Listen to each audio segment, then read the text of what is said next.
Si fueras un... Acabo de llegar, buenos días a todos. Pues llegas tarde.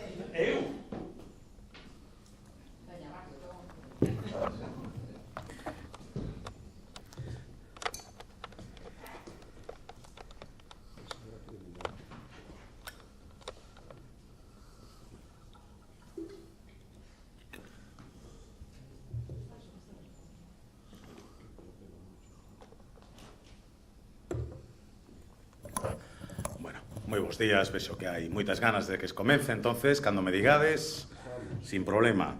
Pois, antes de nada, moitas gracias por asistir a esta rolda de prensa na que, pois, imos informar da reunión que vimos de celebrar da Xunta de Portavoces, que, como sempre, pois, nesta semana de cousa preparar a sesión plenaria que se vai celebrar a vindeira semana.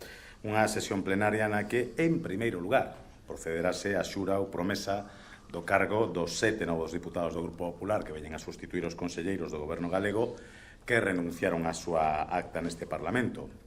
Estamos a falar da incorporación de Cecilia Vázquez, de Ángel Rodríguez Conde, Pablo Prieto e Jesús María Fernández Rosende pola provincia da Coruña, Cati Varela pola provincia de Lugo, Miguel Viso por Ourense e Manuel Santos pola provincia de Pontevedra.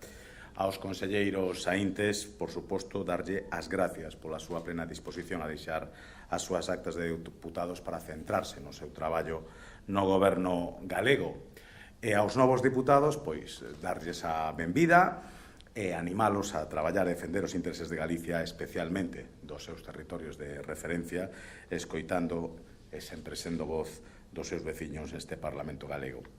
Unha vez procedida a incorporación dos novos diputados do Grupo Popular, seguiremos o pleno coa comparecencia da conselleira de Medio Rural por petición propia para informar das liñas xerais da actuación do seu departamento. Continuamos deste xeito coas comparecencias dos novos conselleiros do Goberno galego, neste caso, nunha das novas caras das incorporacións do Goberno de Rueda que se fai cargo, ademais, dunha carteira pois, de referencia e tan importante para a economía de Galicia como é a de Medio Rural. Dentro do apartado de proposicións non de lei, o Grupo Popular incorpora a orde do día unha cuestión que consideramos da maior actualidade e importancia neste momento. É un dos principais obxectivos do Goberno galego para a presente legislatura, a vivenda. En concreto, dentro do Grupo Popular solicitamos a Sareb a inclusión de Galicia no programa Viena para a construción de vivenda en alugueiro. E tamén pedimos que as vivendas propiedade da Sareb se destinen aos usos sociais coa súa cesión gratuita á Xunta de Galicia, que deberán integrar as vivendas cedidas no parque público de vivenda en alugueiro que xestiona o IGVS. Neste caso, as vivendas que se cedan á Xunta deberán atoparse en condicións adecuadas para o seu uso ou que precisen pequenas reparacións e que non se atopen en ningún tipo de situación legal que impida o seu alugueiro unha vez cedidas. A finais do pasado 2023 deuse a coñecer o denominado programa Viena a través do que se prevé a construción de vivendas para alugueiro accesible. En concreto, nunha primeira fase, este programa está prevista a construción de 3.500 vivendas en 10 comunidades autónomas, entre as que non está incluída Galicia. Estamos a falar dunha nova discriminación a Galicia por parte do goberno do señor Sánchez que non estamos dispostos a aceptar e, polo tanto, exiximos que se corrixe esta decisión e que, finalmente, Galicia figure entre as comunidades beneficiadas por este programa de vivendas para o alugueiro. A pesar de que Galicia foi unha das primeiras comunidades autónomas en asinar un convenio coa Sareb para a cesión de vivenda para alugueiro social, a Xunta tivo que facer fronte á compra destas vivendas para incorporalas ao seu parque público e poñelas no mercado de alugueiro. Lamentablemente, temos que dicilo, a Sareb non fixo caso algún ás demandas da Xunta para a cesión de vivendas, obrigando o goberno galego a actuar en solitario e soportando desprezos como de apartalo do programa Viena para a construción de vivenda en alugueiro. A política de vivenda que está a desenvolver a Sareb non para de sorprendernos, e onte mesmo coñecemos que moi lonxe de promocionar a vivenda social, este organismo deu autorización para a construción en Vigo de 43 adosados na zona costeira de Alcabre, que se poderán ampliar no futuro ata 67. Fronte a esta actuación urbanística, pode contrapoñerse á filosofía que en materia de vivenda sigue o Goberno galego, e que licitará a finais do ano vivendas protegidas no Pau de Navia, unha actuación urbanística que prevé a construción de 4.000 vivendas de promoción pública nesta legislatura.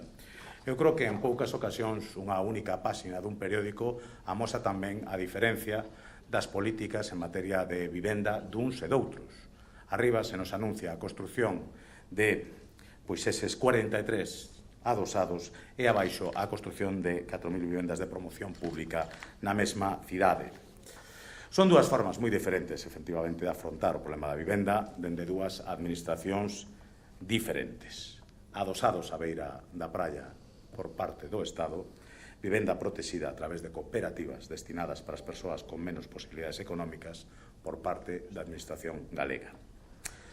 Unha segunda proposición non de lei do noso grupo está dirixida ao desenvolvemento dunha importante comarca agraria galega, como é o caso de A Limia, en Ourense, e a busca dunha solución ao problema de regadío que está a sufrir.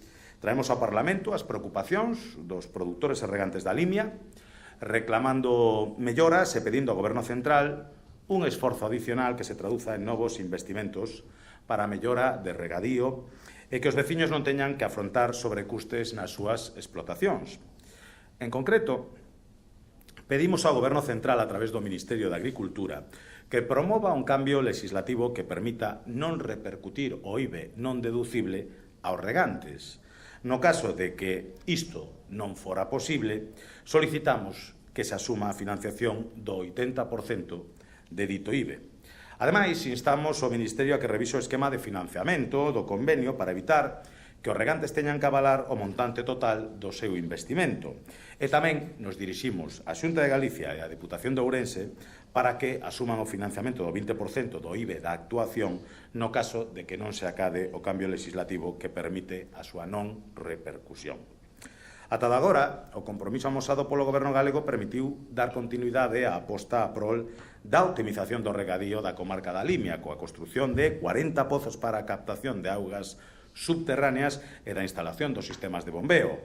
Falamos de actuacións que están que están afectando a máis de 2.570 hectáreas e das que se van a beneficiar máis de 1.820 agricultores. Estas actuacións supuxeron un investimento de 7 millóns de euros de fondos autonómicos e, gracias a ditas actuacións, este proxecto pode continuar co seu desenvolvemento. Ademais, a Xunta negociou a inclusión do proxecto no Programa Nacional de Modernización do Regadío 2021-2027, que conta cun investimento global superior aos 2.340 millóns de euros e que pretende actuar ao redor de 700.000 hectáreas. Desa cantidade, deses 2.340 millóns de euros, o proxecto da Limia só recibirá 35 millóns de euros, o que representa unha porcentaxe do 1,5%. Neste convenio, asinado coa Comunidade de Regantes, o Goberno Central asume o financiamento do 80% do investimento, 28 millóns de euros, e os regantes asumen o 20% restante, 7 millóns de euros, ademais da totalidade do IVE da actuación que non ten carácter deducible. É dicir, en definitiva, os regantes soportan o 41% do custe total. Nos, partindo da base de que valoramos positivamente o esforzo orzamentario que realiza o Goberno Central nesta comarca, queremos un compromiso adicional para que asuma o financiamento do 80% do IVA e de non levar adiante esa proposta, que se leva adiante un cambio normativo para que non se repercuta ese IVE nos regantes. Estamos convencidos de que ese esforzo adicional por parte de todas as administracións posibilitará unha agricultura máis sostible, máis respetuosa co medio ambiente, ao tempo que mellora a calidade de vida dos agricultores da comarca. Dentro do apartado de preguntas ao Goberno galego, vamos nos interesar neste pleno por tres cuestións. A primeira, pola valoración sobre a entrada en servicio dos trens Abril en Galicia e as incontables incidencias que están a registrarse a través de avarías nos vehículos e impuntualidades injustificadas que causan prexuizos importantes aos usuarios que fan uso deste servicio de transporte. Un tema que, sen dúbida, está afectando gravemente a parte importante da nosa cidadanía.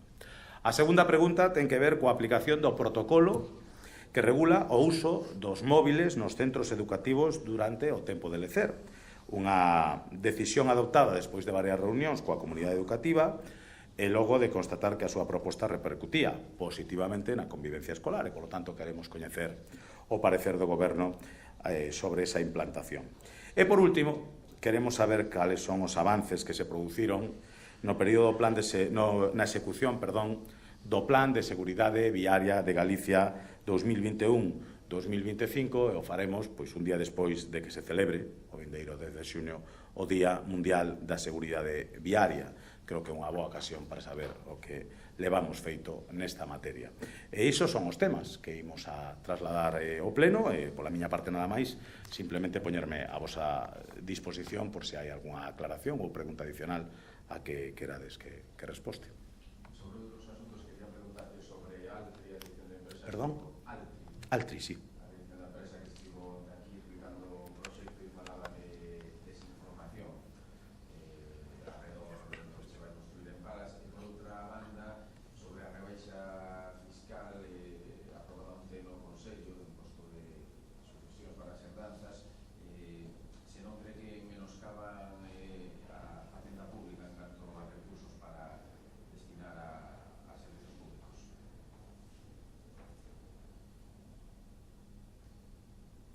Pois mire, sobre Altri, eu creo que resulta máis que evidente que hai unha campaña interesada de desinformación. Tamén é certo que esa información ou desinformación varía en función das fontes ás que lle prestemos maior atención. Se prestamos atención aos que din o BNG ou o que din as súas entidades satélites, pois é evidente que Altri debería de instalarse algún día, se chega ao caso, cunha enorme imaxe dun diaño, indicándonos que estamos entrando prácticamente nas caldeiras de Pedro Botero. Se un fai máis caso da información que están trasladando as persoas e os especialistas con coñecemento científico, pois tal vez teña a posibilidade de informarse sobre a barbaridade e as barbaridades múltiples que se están dicindo sobre un proxecto que, volvo a recordar, que parece ser que hai quen ten dificultade para lembrar isto, que está sendo sometido aos preceptivos estudios polos técnicos da Xunta de Galicia. Eu pediría un pouco de respeto polo traballo dos técnicos. Xa sei que é predicar no deserto, pero ao menos un certo disimulo á hora de respetar o traballo de xente que está facendo unha análise en profundidade do impacto que pode ter unha empresa nunha determinada instalación. Dende logo, cousas como as que levo oído dicindo que se van a subir 3 grados a temperatura dun río é simplemente dun descoñecemento abismal, oceánico, inconcebible.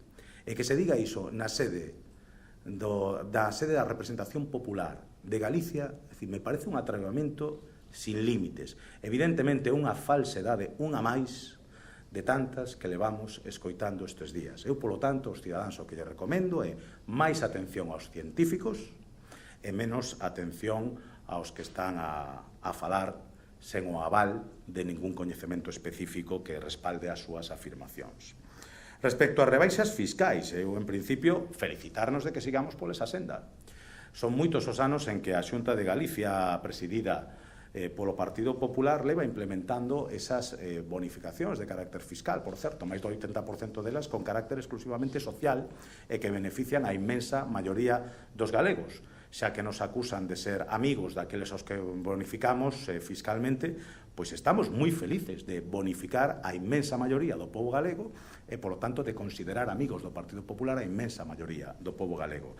Respecto ao menoscabo da facenda pública, eu creo que 15 anos de orzamento en forma e data executados de maneira exemplar coa menor ratio de endevedamento de España e, en calquera caso, rematando sempre en números azuis e dando boa mostra do carácter francamente acertado das distintas medidas que foi implementando o Goberno, deberían de ser aval máis que suficiente. En fin, se en 15 anos non mandamos o barco ás pedras, non parece probable que o vayamos facer agora seguindo na mesma liña que levamos executando durante máis de 3 lustros con éxito e respaldo inmensamente mayoritario do conxunto da sociedade galega. Por lo tanto, temores cero e confianza nas medidas que implante a Consellería de Facenda e o Goberno galego absolutamente toda.